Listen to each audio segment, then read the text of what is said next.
नमस्कार साथियों, welcome back to our channel daily entertainment dose.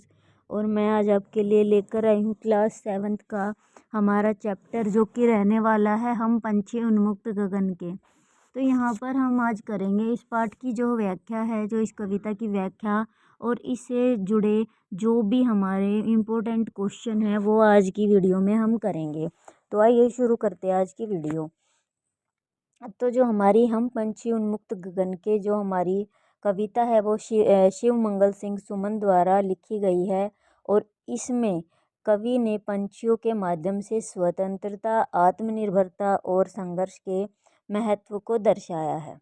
कविता यह बताती है कि स्वतंत्रता ही जीवन का सबसे बड़ा सुख होता है और इसे कभी भी हमें अपने जीवन में त्यागना नहीं चाहिए। तो इसकी जो पहली पंक्ति है कि हम पंछी उन्मुक्त गगन के पिंजरबद्ध न गा पाएंगे। तो यहाँ पर कवि कहते हैं कि हम पंछी स्वतंत्र आकाश में उड़ने वाले हैं और हम पिंजरे में बंद नहीं रह सकते, और हमें जो है गाना भी नहीं गा सकते पिंजरे में बंद रहकर, यानी कि हम खुश नहीं रह सकते। इस पंक्ति के माध्यम से जो है कवि ने बताया है कि स्वतंत्रता जो है वो सबसे महत्वपूर्ण होती है, और इसके बिना पंछियों का भी और मानव का भी दोनों का ही जीवन अधूरा होता है। इसके बाद दूसरी जो पंक्ति है वो है, कनक तिलियों से टकराकर पुलकित पंख टूट जाएंगे। तो यहाँ पर जो है, अगर पंछियों को सोने के पिंजरे में भी अगर रखा जाए तो भी वे सुखी नहीं रहेंगे, क्योंकि उन्हें बंद रहना पसंद नहीं है और उन्हें स्वतंत्रता पसंद है। जब वे उड़ने की कोशिश करेंगे तो पिंजरे की सलाखों से टकराकर उनके पंख जो हैं वो घायल हो जाएंगे। और इस पंक्ति में यह संदेश दिया गया है कि चाहे सुविधा कितनी भी मिल जाए, लेकिन अगर इंसान को कैद कर लिया जाए, स्वतंत्रता नहीं मिले, तो वो सारी सुविधाएं ही व्यर्थ हैं, बेकार हैं, उनको कोई भी लेना पसंद नहीं करेगा। इसके बाद तीसरी पंक्ति है, हम बहता जल पीने वाले मर जाएंगे भूखे प्यासे। तो यहाँ पर पंछी जो है वो केवल प्राकृतिक जल स्रोतों से ही पानी पीते हैं और स्वतंत्रता से ही वो जीते हैं। अगर उन्हें हम सीमित स्थान पर बांध देंगे तो वो भूखे प्यासे मर जाएंगे, क्योंकि उन्हें बंद रहकर कोई भी चीज़ पसंद नहीं है। वो घुट जाएंगे, बंधन में जो है घुटन उनको महसूस होती है।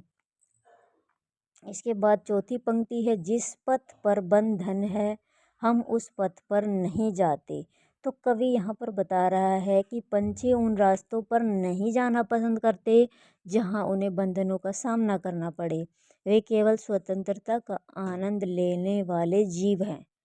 और इस पंक्ति में हमें ये देखने को मिल रहा है कि मनुष्य को स्वतंत्रता का सम्मान करना चाहिए और किसी पर भी ज़बरदस्ती करके उसको बांधना नहीं चाहिए। जैसे कि आजकल हम देखते हैं कि लोग कुत्तों को, बिल्लियों को और बांध करके, पक्षियों को पिंजरों में बांध करके रखते हैं।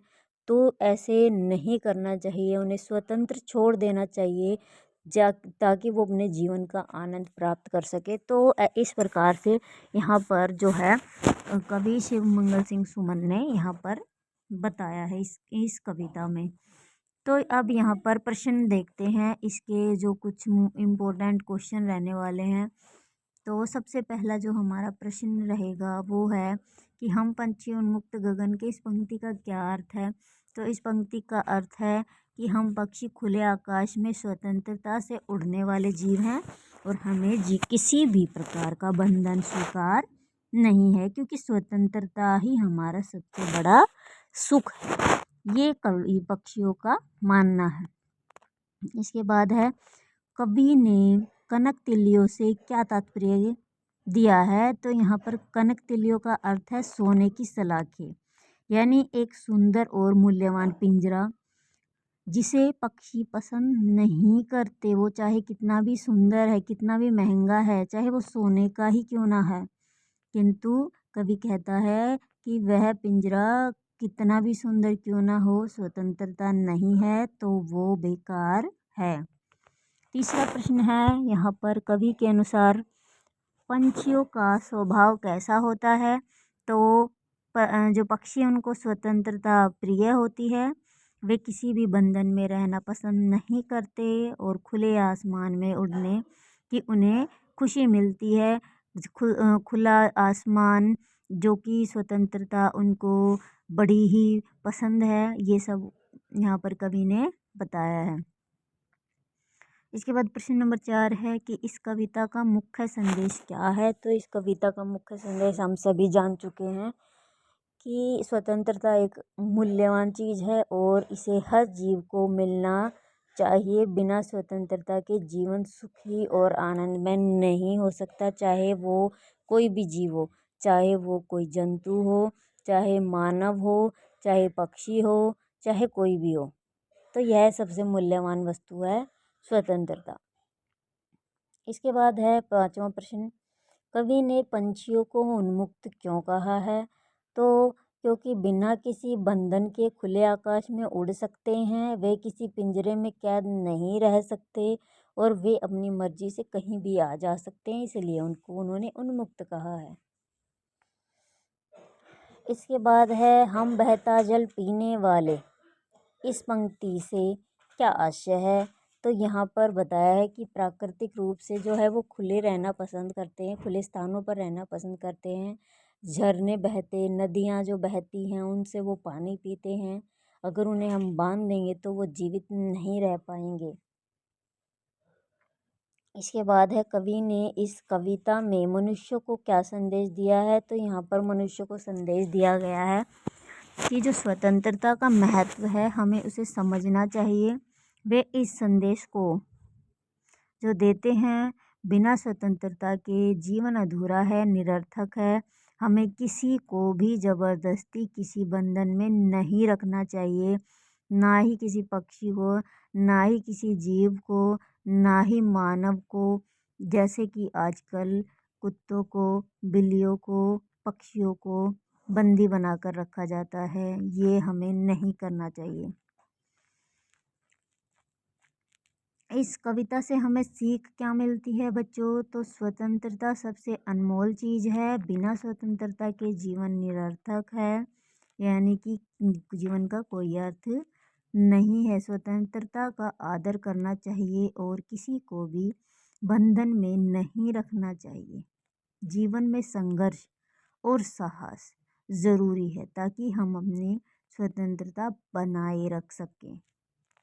और इस पाठ का जो निष्कर्ष निकलता है वो ये निकलता है कि स्वतंत्रता सबसे बड़ा सुख है और चाहे कोई पक्षी हो या इंसान, हर किसी को खुलकर जीने का अधिकार मिलना चाहिए।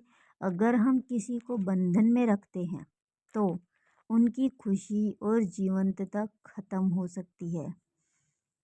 इसलिए हमें हर जीव की स्वतंत्रता का सम्मान करना चाहिए।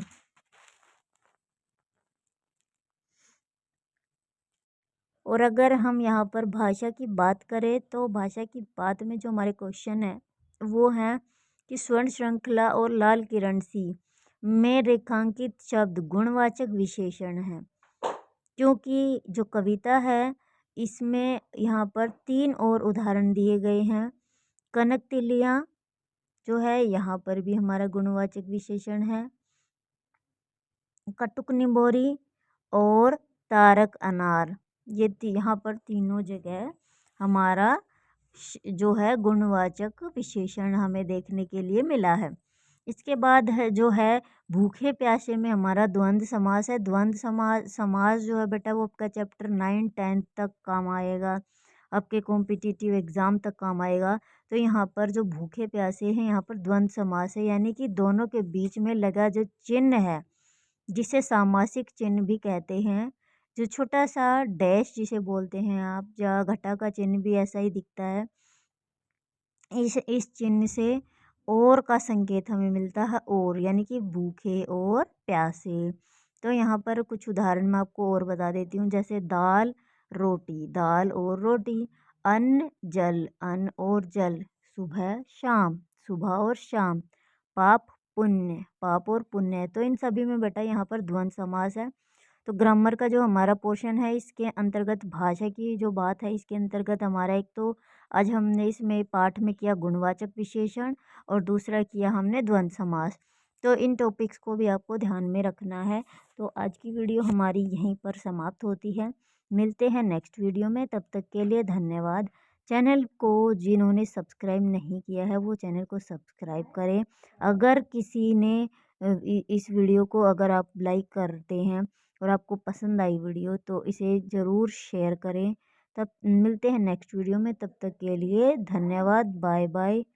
सत श्री अकाल।